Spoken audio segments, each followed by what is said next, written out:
بنشجع كورة، بنحب بلدنا إن ومو. أيوه أيوه.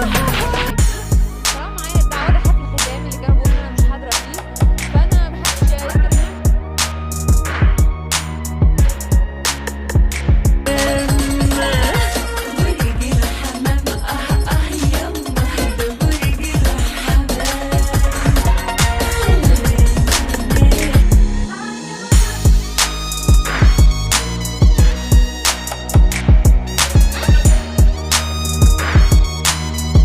يلا يلا يا مصريين على كأس العالم رايحين. على حسب الكرسي، وات ايفر الكرسي شكله عامل ازاي.